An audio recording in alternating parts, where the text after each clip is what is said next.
est une relation saine, un pacte respecté, un accord d'amour. C'est comme si Dieu se souvenait des jours de lune de miel de ses jeunes années. Nous trouvons ici deux termes pour l'amour. L'un est ahaba qui désigne une option. C'est l'amour qui vient du plus profond de notre être à la recherche de l'être aimé. Dieu a choisi d'aimer Israël. Le second est chesed qui se traduit par dévotion. Cela combine les éléments de l'amour et de la fidélité. C'est quand tu marchais après moi dans le désert, sur des terres non semées. C'était une époque particulière pour Jéhovah, car le peuple dépendait entièrement de lui. Quand Jéhovah s'est arrêté, les gens se sont arrêtés. Quand le nuage se déplaçait, les gens le suivaient. Quand Jéhovah s'est nourri de manne pendant toutes ces années, Jéhovah rappelle aux gens que c'était une époque magnifique, où ils dépendaient totalement de lui. Quand Dieu les a donnés en abondance, comme il est étonnant que les gens aient la capacité de vivre dans un désert. Jéhovah les a soutenus, mais ils se souillèrent avec Baal, dieu de la fertilité. Dès quand Israël était saint, Jéhovah avait choisi ces gens pour être une lumière pour les autres nations, être différent des autres villes, tandis que d'autres servaient d'autres dieux, celui-ci avait été choisi pour servir le vrai Dieu, Jéhovah. Telle était sa sainteté que Dieu la considérait comme prémisse de ses nouveaux fruits, destinés uniquement à Dieu. Personne d'autre ne pouvait les toucher d'eux. Sa sainteté était telle que Jéhovah lui offrit sa protection. Tous ceux qui l'ont dévoré étaient coupables. Le mal arrivait sur eux, dit Jéhovah v. 3. Quiconque violait le caractère sacré de cette relation entre Jéhovah et son peuple souffrait du mal. 2. Jéhovah pose des questions à son peuple. V. 4. Après que Jéhovah ait rappelé à son peuple les beaux moments passés ensemble, il continue avec plusieurs questions qui méritent une réponse. Ces questions interpellent également chacun de nous. Peut-être qu'il y a quelqu'un dans ce sanctuaire qui est loin de Dieu. Veuillez considérer ces questions que Jéhovah le Dieu Tout-Puissant vous pose. À question numéro 1. Quel mal vos pères ont-ils trouvé en moi, pour qu'ils se soient détournés de moi, se soient tournés vers la vanité et soient devenus vains? Évidemment, la réponse n'a pas été favorable. Ils n'ont pas tenu compte des nombreuses bontés de Jéhovah 2. Ils avaient oublié celui qui les avait aidés à être libérés, celui qui les avait fait monter du pays d'Égypte, celui qui les avait conduits, leur subsistance, celui qui leur avait donné un héritage en abondance. V. 6 Et ils n'ont pas dit. 3. Jéhovah attendait aussi une réponse favorable de la part des prêtres, des pasteurs et de tous ceux qui, entre guillemets, avaient sa loi. Ils avaient la connaissance, mais ils n'avaient pas de relation avec Dieu. 4. Il est intéressant de constater que ceux qui sont censés entretenir une relation avec Dieu ne l'ont plus. Celui qui apprend aux autres à prier, à lire la Bible, à faire preuve d'humilité, de gentillesse, etc. Il ne le pratique pas. 5. Un mot-clé est la rébellion des pasteurs et des prophètes car ils ont décidé de changer la source de leur message. Au lieu de parler au nom de Jéhovah, ils parlèrent au nom de Baal 6. Ils ont simplement poursuivi ce qui ne sert à rien. V. Lui n'attendez pas qu'il soit trop tard. Devenez membre de la chaîne Today et bénéficiez de réconfort et de soutien dans les moments difficiles. Cliquez sur le lien dans la description de la vidéo. Mardi 9 avril 2024 page 2-7.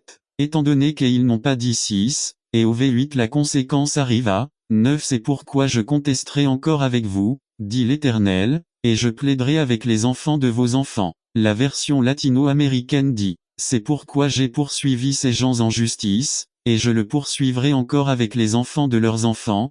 Parole de Yahvé. B. Question numéro 2. Une nation a-t-elle changé ses dieux, même s'ils ne sont pas des dieux? 1. Avec cette question suivante, Jéhovah cherche à raisonner son peuple. Il leur fait savoir que l'Assyrie ou d'autres peuples nomades du désert d'Arabie n'ont pas changé de Dieu. Il y a de leur part une fidélité à leur Dieu. Cette comparaison est faite pour qu'Israël apprenne de leur perte qu'ils sont fidèles, même si leurs dieux n'ont aucun pouvoir d'eux. 10 Car, allez vers les côtes de Chittim et voyez et envoie la Kédar, et réfléchis bien. Et voici quelque chose de semblable a été fait. V. 11 Dit dans la Nive Y-a-t-il une nation qui a changé de Dieu, même s'ils ne sont pas des dieux, car mon peuple a échangé ce qui est sa gloire contre ce qui ne sert à rien. 3. Ce péché est si grand que Jéhovah parle à la nature en leur disant, Nive a que le ciel ait peur de cela. B. Tremblez et soyez horrifiés, c'est le Seigneur affirme, dit le Seigneur. LSG 4. 13 Car mon peuple a fait 2 mots, il m'a quitté, la source d'eau vive, et s'est creusé des citernes crevassées qui ne peuvent pas retenir l'eau. Les païens n'étaient coupables que d'un seul mal, l'idolâtrie. Israël était coupable de 2 actes, l'apostasie et l'idolâtrie.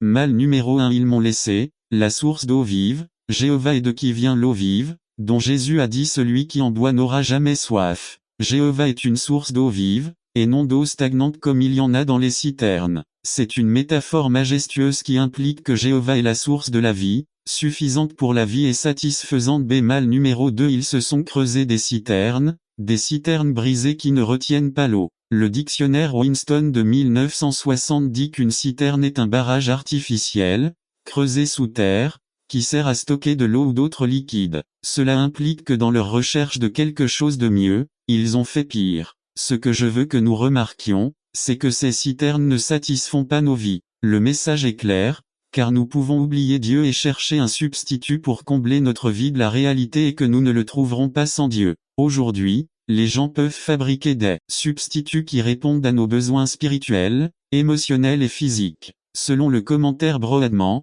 certains peuvent être des plaisirs sexuels en dehors du mariage, des possessions matérielles, du prestige social, du pouvoir politique, de la science et de la religion. C'est question numéro 3. 14. Israël est-il un serviteur, est-il un esclave? Pourquoi est-elle devenue prisonnière? La réponse aux deux premières questions est non. Israël n'était ni serviteur ni esclave, mais un fils. Dieu a traité Israël comme ses enfants bien-aimés d'eux. Si Israël est un fils, pourquoi est-il devenu une proie? La réponse est évidemment due à leur apostasie et à leur idolâtrie. 3. Ce sont des questions également posées aux croyants d'aujourd'hui. Vous avez le privilège d'être appelé fils de. N'attendez pas qu'il soit trop tard. Devenez membre de la chaîne Today et bénéficiez de réconfort et de soutien dans les moments difficiles. Cliquez sur le lien dans la description de la vidéo. Mardi 9 avril 2024. Page 3. Dieu. Por lo tanto valorae esa relación con Dios que sin no te alejes de él. 4. Esta son pregunta que abran los ojos a quien se encuentran alejado de Dios puis entiendant que Satana ha venido, influido en su vida para no être heureux. Depuis qu'Israël s'est détourné de Jéhovah, elle est devenue la proie des lions qui ont quitté sa ville sans habitants. V15. Les lionceaux rugirent contre lui, élevèrent la voix et dévastèrent son pays. Leurs villes sont incendiées, sans habitants. 5. 16. Pour aggraver les choses, ceux de Memphis et ceux de Tapanais vous ont rasé la tête. Niv. Memphis et Tapanais sont des villes d'Égypte. Pour l'Hébreu, c'était une humiliation de se faire couper les cheveux. Samson est un exemple d'humiliation. Ils lui coupèrent les cheveux, ce qui représentait un vote du Naziréen. Concluez cette partie de la parole. Vous a-t-elle dit des vérités? Je vous invite à répondre favorablement à Dieu. Allez à l'autel et réglez vos comptes avec Dieu. Il ne veut pas que vous traversiez des maux et des maux à cause du péché. Tout ce qu'il veut pour vous, c'est une bénédiction. N'attendez pas qu'il soit trop tard. Devenez membre de la chaîne Today et bénéficiez de réconfort et de soutien dans les moments difficiles. Cliquez sur le lien dans la description de la vidéo. Mardi 9 avril 2024. Page 4. L'automne est l'œuvre de Dieu. En vous résumé, la saison de l'automne nous offre des leçons intéressantes sur notre relation avec Dieu. Par Valentin Gonzalez Borquet. L'automne est l'œuvre de Dieu en vous. Romains 12:2. Marc 2, 21 à 22. Jean 3, 8. Jean 4, 35 à 38. Introduction. Nous sommes sur le point de commencer un nouvel automne. Malgré les désastres écologiques que la main de l'homme a provoqués dans la nature, les saisons sont encore marquées. Cette constance dans la nature est quelque chose qui m'émerveille, surtout quand je vois à quel point les œuvres des êtres humains sont si changeantes et instables. La saison de l'automne nous apporte quelques leçons sur notre relation avec Dieu. Voyons 1. L'automne est une temps de renouvellement. Romains 12:2. Marc 2, 21 à 22. C'est la période de l'année où les feuilles de certains arbres tombent et celles d'autres changent de couleur. Nous aussi, disciples du Christ, avons parfois besoin de laisser tomber certaines vieilles choses de notre vie, habitudes néfastes, coutumes non chrétiennes et de mourir. À d'autres moments, nous devons changer la couleur de notre vie. Faites naître de nouvelles choses, un nouveau ministère, de nouvelles expériences. C'est le moment de l'année pour nous ouvrir à un nouveau mouvement de Dieu, qui nous renouvelle, nous change, fait mourir en nous les feuilles sèches de notre vie et nous prépare, après l'hiver, à un nouveau printemps spirituel. L'automne est une temps pour sentir le vent frais de l'Esprit de Dieu. Jean 3, 8. Dans les prochains jours, nous commencerons à ressentir une baisse de température. L'air commencera à devenir plus frais et nous ressentirons le besoin de mettre des vêtements plus chauds. Dans notre vie spirituelle également, c'est le moment de laisser le souffle frais de Dieu inonder nos vies et nous renouveler. C'est le moment de chercher Dieu dans le jeûne et la prière. Un temps pour que Dieu nous donne une nouvelle parole qui nous inspirera et apportera sur nous la joie du Saint-Esprit. 3. L'automne est la période de la récolte. Jean 4, 35 à 38. De nombreuses plantes et produits sont récoltés durant le mois d'octobre. Partout en Europe, aux États-Unis et dans d'autres parties du monde, c'est la saison où on célèbre la générosité des récoltes. Pour nous chrétiens, ces 3 prochains mois doivent aussi être le temps d'une grande moisson d'âmes. Puisse le Seigneur nous permettre de récolter une grande récolte grâce à notre jeûne et à notre intercession pour eux. Conclusion. L'automne nous parle de renouveau, de changement de température et de récolte. Que l'Esprit de Dieu nous renouvelle, nous donne une nouvelle brise fraîche et nous fasse produire beaucoup de fruits pour sa gloire. Faisons des 3 prochains mois le plus bel automne de nos vies. N'attendez pas qu'il soit trop tard. Devenez membre de la chaîne Today et bénéficiez de réconfort et de soutien dans les moments difficiles. Cliquez sur le lien dans la description de la vidéo mardi 9 avril 2024 page 1 Une bonne conscience résumée. En tant que chrétiens, nous avons une conscience purifiée par le sang de Jésus. Apprenons à le garder propre par David Riedring. Une bonne conscience. Acte 23. Certains ont tendance à banaliser ce que signifie être chrétien. Levez la main, vous qui êtes chrétien, de gauche à droite, de droite à gauche. Si vous êtes vraiment sauvé, dites Amen. Il existe différents tests pour déterminer ce que signifie être chrétien. La première est l'épreuve d'une bonne conscience. Cette voix intérieure. Romains 2 1 à 16. Cette voix intérieure qui est tantôt comme un conseil, une alarme, un chant, tantôt douce, tantôt criarde, tantôt avertissant, tantôt parfois il réprimande, tantôt il nous accuse, parfois il nous défend. Depuis Pinocchio, Edgar Allan Poe. Le cœur révélateur, crime et châtiment. Dans toutes les cultures et de tous les temps, l'homme a ressenti l'accusation de sa conscience, qu'il ait ou non pas la connaissance de Dieu. Cela fait partie de notre système d'exploitation. Dieu nous a fait ainsi. Paul l'a défini comme la loi écrite dans leur cœur. Ce que nous faisons selon notre conscience, nous le faisons avec connaissance, et ce que nous faisons sans y prêter attention, nous le faisons sans connaissance. En d'autres termes, celui qui ne se laisse pas emporter agit dans la folie, contre la science de Dieu. Il y a des choses qui s'apprennent culturellement, et la conscience est modifiée par la culture, mais il y a des choses qui sont universelles en cela. Conscience collective de l'humanité. Mais depuis la chute d'Adam et Ève, nous avons tout péché et notre conscience a été violée, fonctionnant comme une sorte d'alarme constamment activée. La conscience peut être corrompue justifiant l'injustifiable, ou elle peut être cautérisée brûlée par un excès de culpabilité. De nettoyer la conscience. La seule façon d'éteindre la conscience une fois qu'elle a été activée est par le pardon des péchés. La seule façon d'être assuré du pardon de vos péchés est d'avoir confiance dans le fait que Christ est mort pour vos péchés, a pris la culpabilité sur lui et vous a accordé le pardon. À plus forte raison le sang de Christ, qui par l'Esprit éternel, offert sans commandement à Dieu,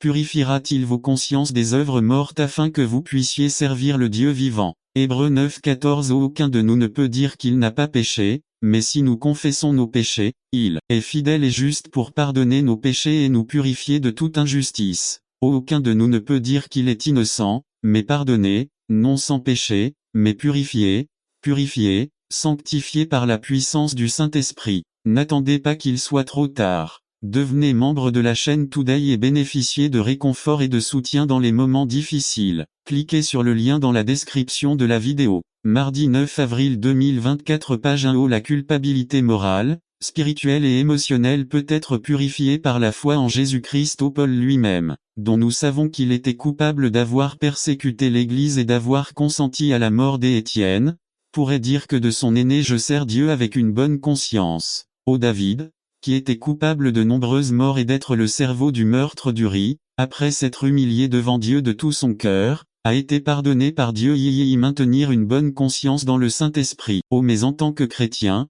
Dieu ne nous a-t-il pas appelés à une vie de hauts et de bas, de défaite morale et spirituelle, puis à être pardonnés, mais à vivre une vie de victoire sur victoire, de gloire en gloire, ce qui est possible grâce à Jésus-Christ. Humiliez-vous devant Dieu chaque jour, en reconnaissant notre faiblesse, car lorsque nous reconnaissons notre faiblesse, nous acceptons la puissance de Dieu de cultiver une conscience sensible au Saint-Esprit et saine, pour pouvoir entendre la voix de Dieu, quand il chuchote à nos cœurs, ou quand il proteste pour nous protéger du mal. 3. Celui qui est fidèle dans peu est fidèle aussi dans beaucoup, et celui qui est infidèle dans peu est fidèle aussi dans beaucoup. Apprenez à être fidèle, précis dans les petites choses. N'acceptez pas de compromis avec votre conscience dans des bêtises, et vous ne les accepterez pas dans les choses importantes. de la façon dont vous conduisez la voiture, de la façon dont vous traitez vos animaux de compagnie et de ce que vous dites lorsque vous n'avez pas envie de parler au téléphone, les soi-disant petits mensonges blancs, les sites que vous visitez sur Internet, les films et émissions à la façon dont vous payez la dîme, maintenez un mariage agréable à Dieu, remplissez des formulaires, faites des affaires, ce que vous dites lorsque vous devez vous absenter du travail, traitez vos collègues et maintenez une vie de dévotion même si seul Dieu vous surveille lorsque vous priez dans votre maison car le Seigneur est l'Esprit et là où est l'Esprit du Seigneur, là est la liberté. C'est pourquoi nous tous, regardant à visage ouvert comme dans un miroir la gloire du Seigneur, sommes transformés de gloire en la même image, comme par l'Esprit du Seigneur. Par conséquent, puisque nous avons ce ministère selon la miséricorde que nous avons reçue, nous ne nous décourageons pas, nous renonçons plutôt à ce qui est caché et honteux, non pas en marchant dans la ruse, ni en falsifiant la parole de Dieu, mais en manifestant la vérité en nous recommandant à toute conscience humaine devant Dieu. 2 Cor 3 17-18 et 4 1-2 N'attendez pas qu'il soit trop tard. Devenez membre de la chaîne Today et bénéficiez de réconfort et de soutien dans les moments difficiles. Cliquez sur le lien dans la description de la vidéo mardi 9 avril 2024 page 2 Le conte des deux mères résumé. Nous trouvons ici deux mères, une qui distribue tout ce qu'elle a et a la vie et une autre qui veut tout conserver et n'a rien. Par Ama Fernandez Le conte des deux mères lecture 1 Timothée 6, 10-10 Car la racine de tout mal est l'amour de l'argent, que certains, en convoitant, se sont éloignés de la foi et ont été tourmentés par de nombreuses douleurs. Introduction. En Israël il y a deux mers qui sont reliées par un fleuve, le Jourdain, l'une s'appelle la mer de Galilée et l'autre la mer morte. Aujourd'hui nous allons voir les différences entre elles et la comparer à nos vies. Mer de Galilée 1. La neige sur les montagnes du Liban remplit ses rivages de son eau est potable, propre et fraîche 3. Cette mer regorge de vie aquatique 4. Les côtes regorgent de villes 5. La nature autour est verte et magnifique. Mer morte 1. Cette mer est remplie d'un fleuve terrestre 2. L'eau est toxique, sombre et dégage une mauvaise odeur 3. Aucune vie ne peut survivre dans cette mer et tout ce qui y pénètre meurt 4. Il n'y a aucune population autour 5. Autour d'eux seulement des pierres et la mort, rien ne peut être planté sur leur terre. Qu'est-ce qui fait la différence entre ces deux mers 1. L'un est rempli par le haut et l'autre par le bas 2. Vous libérez presque la même quantité d'eau que celle que vous recevez 3.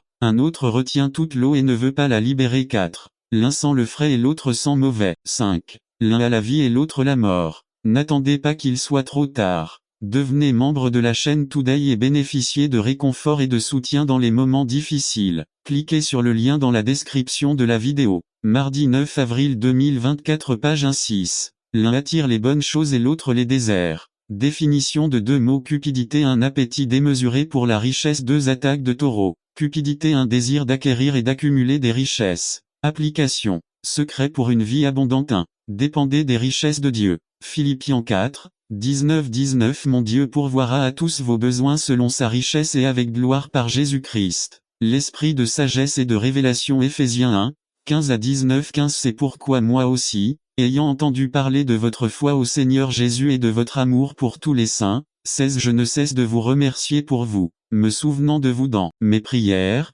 17 Afin que le Dieu de notre Seigneur Jésus-Christ, le Père de gloire, vous donne l'esprit de sagesse et de révélation dans sa connaissance 18 Qu'il éclaire les yeux de votre intelligence, afin que vous sachiez quelle est l'espérance à laquelle il vous a appelé, quelle est la richesse de la gloire de son héritage dans les saints, 19 Et quelle est l'extrême grandeur de sa puissance envers nous qui nous croyons, selon est l'action de sa force puissante. Faites confiance à Dieu Matthieu 6, 25-27 25 C'est pourquoi je vous dis, ne vous inquiétez pas pour votre vie, de ce que vous mangerez et de ce que vous boirez ni pour votre corps, ce que vous devez porter. La vie n'est-elle pas plus que la nourriture et le corps plus que les vêtements 26 Regardez les oiseaux du ciel, car ils ne sèment ni ne moissonnent, ni n'amassent dans des greniers et pourtant votre Père céleste les nourrit. Ne valez-vous pas beaucoup plus que 27 Et lequel d'entre vous, malgré sa détresse, peut ajouter une coudée à sa stature 2. Ne refusez pas la grâce. Matthieu 10,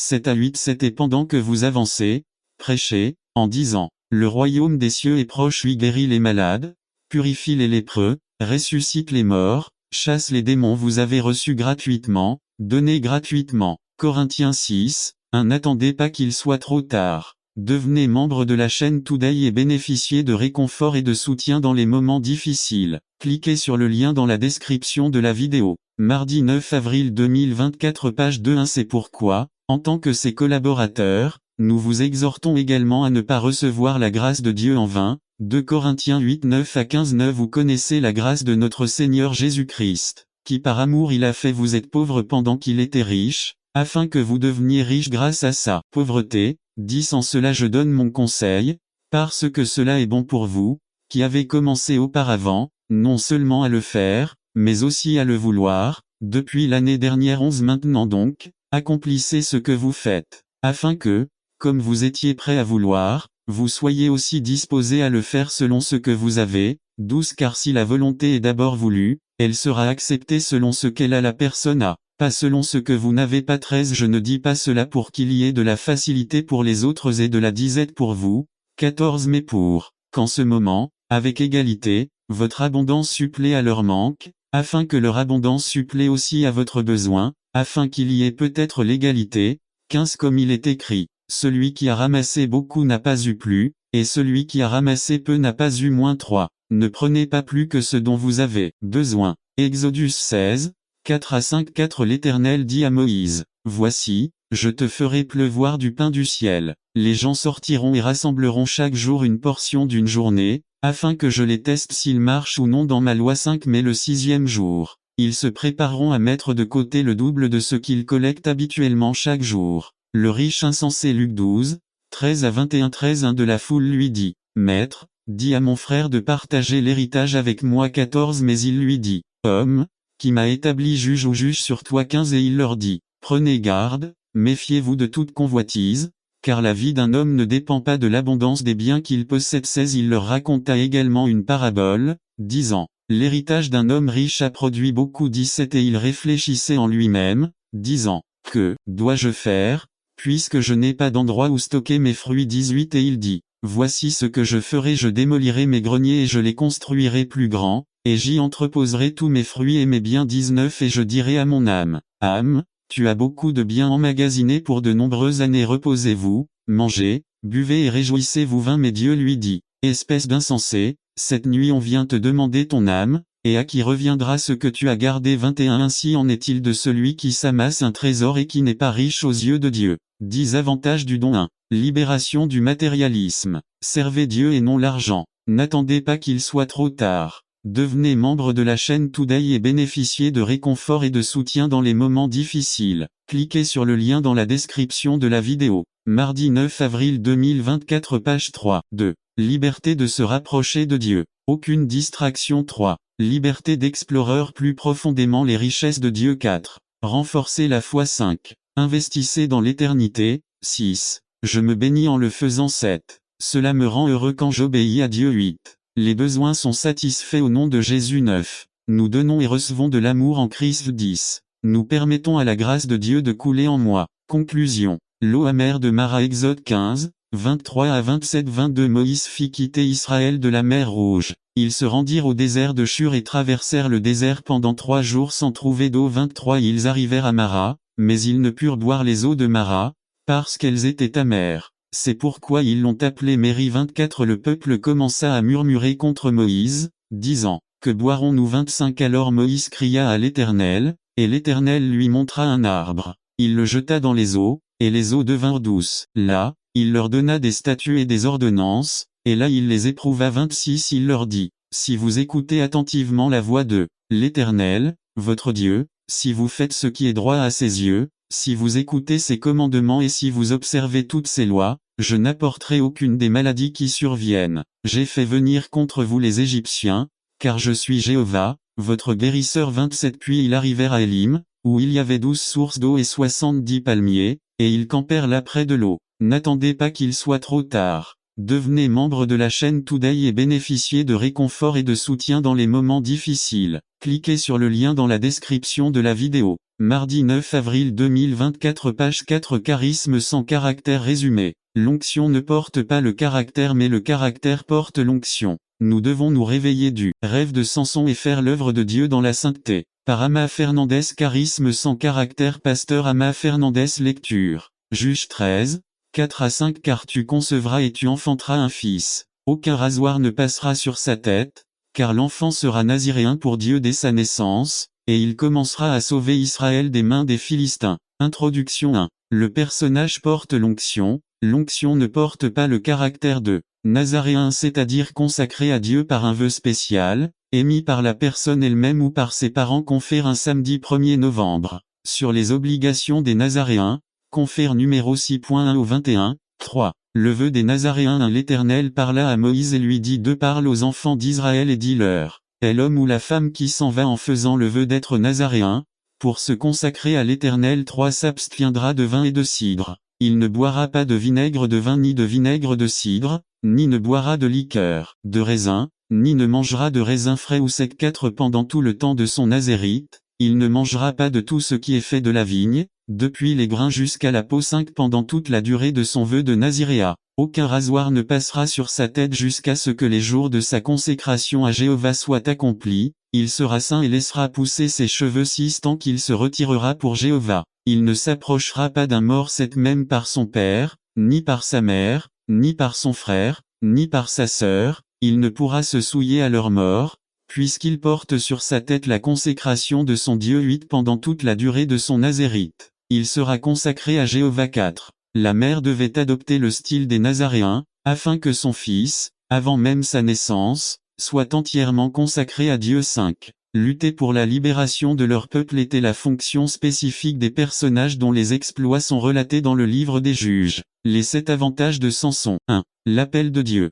Samson a été appelé dès le ventre de sa mère pour devenir nazaréen et chef de la nation. Juges 13, 3 à 5. 3. L'ange du Seigneur apparut à cette femme et lui dit, tu es stérile et tu n'as jamais eu d'enfant, mais tu deviendras enceinte et tu enfanteras un fils 4. Maintenant donc, ne bois ni vin ni boisson forte, et ne mange rien d'impur. 5. Car tu deviendras enceinte et tu enfanteras un fils. Aucun rasoir ne passera sur sa tête, car l'enfant sera naziréen pour Dieu dès sa naissance, et il commencera à sauver Israël des mains des Philistins. 2. Bonne préparation. Les parents de Samson l'ont équipé et formé tout comme l'ange le leur avait demandé. Juges 13, 8 à 18. Alors Manoah pria Jéhovah et dit, ah, mon Seigneur, je prie pour que l'homme de Dieu que tu as envoyé revienne maintenant vers nous et nous enseigne ce que nous devons faire de l'enfant qui va naître né. 9. Dieu entendit la voix de Manoah. Quand la femme était dans les champs, l'ange de Dieu revint vers elle, mais Manoah, son mari, n'était pas présent. 10. La femme courut vite lui dire,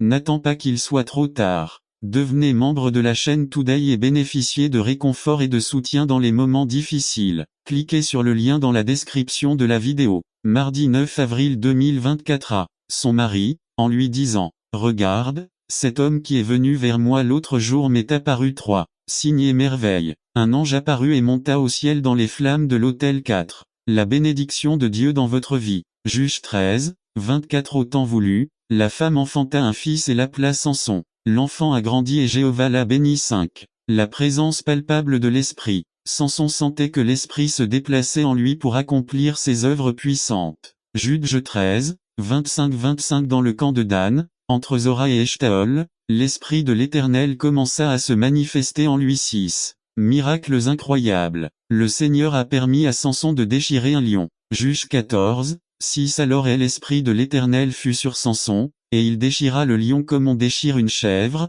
n'ayant rien dans les mains. Il n'a dit ni à son père ni à sa mère ce qu'il avait fait. 7. Longue vie au travail. Samson fut juge pendant 20 ans. Samson avait le charisme et l'onction de Dieu, mais son caractère n'était pas conforme aux normes de Dieu. Illustration. Il y a quelques années aux États-Unis, de nombreuses personnes conduisant des SUV ont commencé à perdre la vie et une enquête menée par un avocat a découvert que les pneus Firestone étaient à l'origine de tous ces décès. A décidé un jeune cadre de la société Firestone en charge d'une de leurs usines qu'elle pourrait produire davantage de pneus si elle réduisait certaines demandes de l'entreprise. Son manque d'obéissance et d'ambition a entraîné la mort de nombreuses personnes, notamment la destruction de leur carrière et des millions de dollars de pertes, voire la faillite de Firestone. Examinons quelques défauts du caractère de Samson. 1. Impulsif. Juges 14, 19. Alors l'Esprit de l'Éternel fut sur Samson avec puissance, et il descendit à Ashkelon et bâtit 30 de ses hommes, prit leurs biens et donna leurs vêtements à ceux qui avaient résolu l'énigme. Puis, furieux, il retourna chez son père. Il y a des chrétiens qui agissent par colère et qui n'ont pas encore pardonné à ceux qui leur ont causé de la peine de vengeurs. Juge 15, c'est alors Samson leur dit, puisque vous avez fait cela, je jure que je n'aurai de repos que lorsque je me serai vengé de vous trois. Personnalisation de votre ministère. Juge 15, 11 Après avoir entendu cela, 3000 hommes de Juda arrivèrent à la grotte du rocher d'Étam et dirent à Samson, ne sais-tu pas que les Philistins dominent sur nous? Pourquoi as-tu fait ça? Il leur répondit, je leur ai fait ce qu'ils m'ont fait. Il commença à élaborer ses propres plans pour son ministère 4. Déloyauté. Juge 14, 20 Sa femme fut donnée à un compagnon que Samson avait traité comme un ami. Lorsque les choses tournaient mal, Samson démontrait l'infidélité de son personnage. Beaucoup de frères sont infidèles à Dieu, à son Église, etc. 5. Luxure. Juge 16, un Samson se rendit à Gaza, y vit une prostituée et alla vers elle. Samson était un Nazaréen et a été appelé à la pureté morale et sexuelle. De nombreux frères n'ont pas commis l'acte physique de fornication mais leur esprit l'a transformé en un lit de plaisir. N'attendez pas qu'il soit trop tard. Devenez membre de la chaîne Today et bénéficiez de réconfort et de soutien dans les moments difficiles. Cliquez sur le lien dans la description de la vidéo. Mardi 9 avril 2024 page 2-6. Un faux sentiment de sécurité juge 16 Et il arriva, alors qu'elle le pressait quotidiennement avec ses paroles et le harcelait, que l'âme de Samson fut réduite à une angoisse mortelle. De nombreux croyants jouent avec l'onction et s'empêtrent dans des relations qui sont en dehors de la volonté de Dieu. Ils passent leur temps à regarder des émissions, à faire des choses incorrectes, à dire des choses inappropriées et à se déplacer, tout ce qui est contre la volonté de Dieu et ils le justifient en disant qu'ils ne sont pas de grands pécheurs. 7. Engourdissement juge 16-20 Et il cria encore, Samson, les Philistins sont sur toi. Samson se réveilla de son rêve et pensa, cette fois, je m'échapperai comme les autres. Mais il ne savait pas que Jéhovah l'avait déjà quitté. Le cœur de Samson était devenu insensible aux choses de Dieu. Conclusion 1. Ne couvrez pas le péché par des signes et des prodiges. Même si Dieu vous utilise, s'il y a un péché, vous devez vous repentir d'eux. Arrêtez de flirter avec le monde. À quoi servent les relations amoureuses? Les rencontres encouragent l'intimité, rapprochent physiquement deux personnes et il y aura des appétits émotionnels et physiques qu'aucune des deux personnes ne pourra raisonnablement satisfaire. 3. Notre passion doit être une, Jésus et son œuvre. 4. Apprenez à vivre dans une victoire permanente et non occasionnelle. 5. Éloignez-vous de vos faiblesses afin d'avoir un caractère fort et solide. 6. Devenez une personne complète. À l'onction ajoutez la sainteté, au don de l'esprit ajoutez le fruit de l'esprit, au baptême de l'esprit ajoutez le feu de l'esprit et au charisme ajoutez le caractère. 7. Profitez du moment de restauration, Samson l'a fait. Juge 16, 22 Mais les cheveux de sa tête commencèrent à pousser après qu'il fut rasé. Après s'être repenti, Samson a accompli plus en un instant que dans toute sa vie. Juge 16, 30 Et Samson s'écria, laissez-moi mourir avec les Philistins. Alors il s'inclina de toutes ses forces, et la maison tomba sur les chefs et sur tout le peuple qui s'y trouvait. Ceux qu'il a tués à sa mort étaient bien plus nombreux que ceux qu'il avait tués au cours de sa vie. N'attendez pas qu'il soit trop tard. Devenez membre de la chaîne Today et bénéficiez de réconfort et de soutien dans les moments difficiles. Cliquez sur le lien dans la description de la vidéo. Mardi 9 avril 2024 page 3. De l'argile dans sa main. Résumé. En considérant le potier et l'argile, vous pouvez voir une image de nos vies et de notre relation avec Dieu. Chaque objet a sa signification. C'est aussi un appel à l'Église à une fidélité totale. Par Georges Alvarez. De l'argile dans sa main. Jérémie 18-19 Introduction. Service du soir du 11 mai 2003 à Ebenezer, Union City, Californie. Au chapitre 18, le prophète visite la maison du potier et le regarde modeler l'argile, tandis qu'au chapitre 19, il porte un objet fini navire et il le brise dans la vallée de Hinnom. Le premier acte est une image de la grâce de Dieu, la seconde, de son procès. En considérant le potier et l'argile, vous pouvez voir une image de notre vie et de notre relation avec Dieu. Chaque objet a sa signification. Dieu est le potier à une personne. Nos vies ne sont pas entre les mains d'une force invisible ou d'un destin aveugle. Ils sont entre les mains d'une seule personne, le Dieu Tout-Puissant. Dieu n'est pas simplement notre Créateur. Il est notre Père et a un intérêt personnel dans nos vies. C'est le potier. Voir Ésaïe 64.8.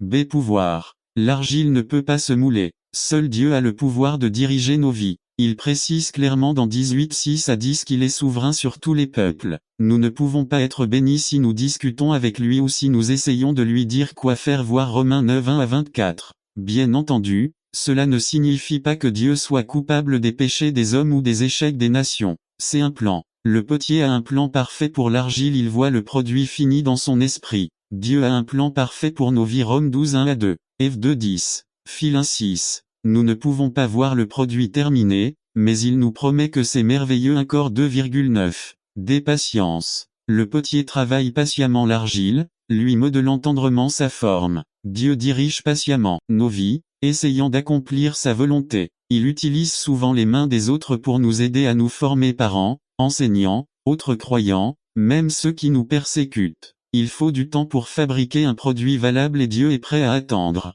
2. Nous sommes l'argile. Bien sûr, dans le message de Jérémie, l'argile représentait le peuple de Juda, mais nous n'avons pas tort de l'appliquer à nos vies. B. Les croyants sont les vases de Dieu, façonnés par lui pour contenir le trésor de l'Évangile. N'attendez pas qu'il soit trop tard. Devenez membre de la chaîne Today et bénéficiez de réconfort et de soutien dans les moments difficiles. Cliquez sur le lien dans la description de la vidéo. Mardi 9 avril 2024, page 1 2 Tim 2 19 à 21 2 Cor 4 7. Acte 9 15. C'est les êtres humains sont faits d'argile, la boue et de la poussière mélangée à de l'eau. Nous sommes poussière. PS 103 14. Mais l'eau de l'Esprit de Dieu nous a donné la vie par la foi en Christ. Déclé n'a pas une grande valeur en soi, mais elle peut devenir quelque chose de grand si elle est façonnée par les bonnes mains et dans le bon but. Personne ne peut calculer l'énorme potentiel de la vie d'un individu. La qualité la plus importante de l'argile est qu'elle est soumise. S'il ne se soumet pas aux mains du potier, il sera ruiné. L'argile ne peut pas s'auto-modeler. Il faut avoir le potier. Il n'y a pas de chrétiens locaux dans la volonté de Dieu. Lorsque nous disons que l'argile ne peut pas être façonnée d'elle-même, nous ne suggérons pas que les gens ne jouent aucun rôle dans l'accomplissement de la volonté de Dieu. Nous ne sommes pas des inactifs ou des résignés, de simples tas de boue entre les mains de Dieu. Il veut que nous coopérions dans la prière, la méditation, l'obéissance à sa volonté et l'abandon à son tendre contact. La vie est une roue, le potier fait tourner la roue rapidement et est le seul à contrôler sa vitesse. Nos vies en tant que croyants ne sont pas contrôlées par la chance ou le hasard. Dieu les contrôle. Il fixe les circonstances de la vie qui nous façonnent. C'est lui qui a fait en sorte que le jeune Joseph aille en Égypte, où il serait formé en tant que dirigeant. Nous pouvons nous interroger sur les circonstances de notre vie et penser que Dieu a été dur avec nous, mais un jour nous réaliserons la vérité de Romains 8:28 et affirmerons que toutes choses ont concouru au bien. La chose la plus importante à propos de la roue n'est pas sa taille. Certaines durées de vie sont plus courtes que d'autres, mais son centre. Si la roue est centrée, tout sera équilibré. Le Christ est le centre de la vie chrétienne consacrée. Mt 6,33. IV. Désobéir au butin. Ce serait merveilleux si l'argile se soumettait toujours aux mains du potier, mais ce n'est pas le cas. Le prophète a vu que le vase était gâté. Le potier a-t-il jeté l'argile et a-t-il recommencé avec un nouveau tas? Non, il a recommencé. C'est une image de la rébellion de l'homme et de sa restauration par la grâce de Dieu. Pourquoi la boue s'est-elle détériorée? Parce qu'il voulait ce qu'il voulait, voir 18:11 à 12. C'est combien de fois, en tant que chrétiens, nous gâchons nos vies en faisant nos projets en dehors de la volonté de Dieu. Si nous pouvions seulement voir le produit fini que Dieu a prévu, nous ne lui désobéirions jamais. C'est triste, mais nous pensons en savoir plus que lui sur la vie. Dieu dans sa grâce nous pardonne et nous recrée. Parfois, il utilise des tests difficiles pour nous amener à nous soumettre. Il a passé 20 ans à façonner Jacob, qui est finalement devenu un instrument utile. N'attendez pas qu'il soit trop tard. Devenez membre de la chaîne Today et bénéficiez de réconfort et de soutien dans les moments difficiles. Cliquez sur le lien dans la description de la vidéo. Mardi 9 avril 2024. Page 2G. Après avoir gâché leur vie, Dieu a donné à David, Jonas et Pierre une seconde chance. H1 1.9 est une merveilleuse promesse de pardon, mais ce n'est pas une excuse pour la désobéissance. La preuve et le four à Jérémie ne mentionnent pas le four du potier, mais il devait être là. Aucun récipient n'est utile à quoi que ce soit tant qu'il n'est pas passé au four. La chaleur donne à l'argile force et beauté, et augmente son utilité et sa valeur. La vie doit avoir ses fourneaux. Job est passé par la fournaise de la douleur. Job 23.10 et 1 Pierre 4.12 FF parle de la fournaise de la persécution. Les 3 jeunes Hébreux furent jetés dans la fournaise et découvrirent que le potier était là avec eux dans le feu. DN 3 19-25. Dieu sait exactement à quel point il faut chauffer le four. Il sait exactement combien d'épreuves nous pouvons endurer. 1 Cor 10, 13. Les chrétiens qui ont vécu protégés, hors des fourneaux de Dieu, manquent de nombreuses bénédictions de sa grâce que reçoivent ceux qui ont accepté de souffrir avec Christ et pour lui. Lorsque des épreuves surviennent, nous devons nous abandonner au Poteur et lui permettre de faire sa volonté. Si le jugement et le vase brisé. Adam 19 1-13, Jérémie se rendit dans la vallée des enfants de Hinnom, un lieu que les Juifs consacraient au culte des idoles. Certains des pires péchés de l'histoire juive y ont été commis. Voir 7.31. Le nom fils de Hinnom s'est orthographié Hinnom et est devenu au fil du temps Gn en grec, le mot du nt pour l'enfer. Le roi Josia a transformé ce lieu idolâtre en dépotoir de Jérusalem. 2 Rois 23.10. Quelle terrible image de l'enfer l'Éternel décharge de l'univers. Dès cette fois, le prophète apporta un vase fini et le tint devant les anciens du pays et prêcha un sermon de jugement. Vous avez oublié Dieu et vous avez adoré ici des idoles. Vous avez péché contre sa parole. Mais le jour viendra bientôt où cette vallée ne sera pas appelée Tophé feu ou saleté, mais vallée du massacre. Le jugement arrive sur Juda, puis il a cassé le pot et il n'a jamais pu être réparé. Et voir les versets 10 à 11. La vie d'une nation ou d'un individu peut atteindre le point de non-retour. Si l'argile durcit, elle ne peut plus être modelée. Comme il est important de s'abandonner au Christ dans la vie. Le pharaon d'Égypte a montré un cœur dur face aux conneries de Dieu. C'est pourquoi je passe par le jugement. Dieu veut que nous soyons des instruments utiles. Un pot ne produit rien, il ne fait que recevoir, contenir et donner. Nous recevons ces bénédictions et les donnons aux autres. N'attendez pas qu'il soit trop tard. Devenez membre de la chaîne Today et bénéficiez de réconfort et de soutien dans les moments difficiles. Cliquez sur le lien dans la description de la vidéo. Mardi 9 avril 2024 page 3. Tout ce que Dieu demande c'est que nous soyons à sa disposition, que nous soyons propres et vides. Voir 2 Timothée 2 19-21, où Paul nous avertit de nous détourner du péché. Si nous sommes trop remplis de nous-mêmes, Dieu ne peut pas nous combler, et si nous ne sommes pas rassasiés, nous ne pouvons rien donner aux autres. Conclusion. Que le Seigneur nous aide à être des vases d'honneur, propres à l'usage du Maître. Si vous ne vous laissez pas modeler par Dieu, vous subirez une perte et vous identifierez à une personne qui n'a pas l'Esprit de Dieu. N'attendez pas qu'il soit trop tard. Devenez membre de la chaîne Today et bénéficiez de réconfort et de soutien dans les moments difficiles. Cliquez sur le lien dans la description de la vidéo. Mardi 9 avril 2024 page 4 résumé d'un appel spécial. L'appel de Jérémie est un rappel à l'Église d'aujourd'hui que ceux qui servent de messagers de la parole dans la puissance du Saint-Esprit sont dignes d'être entendus et respectés. Par Georges Alvarez. Un appel spécial Jérémie 1, 1-10 Introduction. Service du soir du 25 mai 2003 à Ebenezer,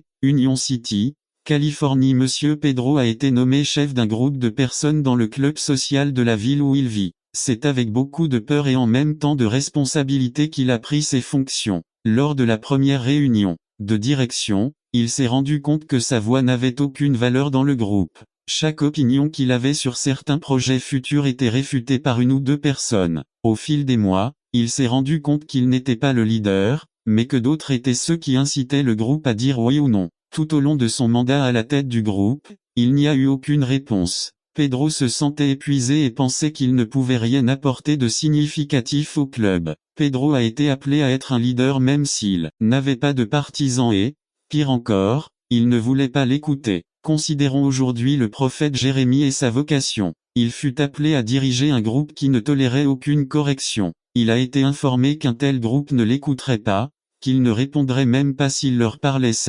27,28 L'appel de Jérémie rappelle à l'Église d'aujourd'hui que ceux qui servent de messagers de la parole dans la puissance du Saint-Esprit sont dignes d'être entendus et respectés. Jérémie Jéhovah élève ou Jéhovah jette. Le prophète Jérémie, l'un des plus grands prophètes, était sûrement très jeune, puisque son œuvre dura une quarantaine d'années, jusqu'à la destruction de Jérusalem en 586 avant JCI. Choisi comme prophète 5 Dieu a fait de lui un prophète avant sa naissance.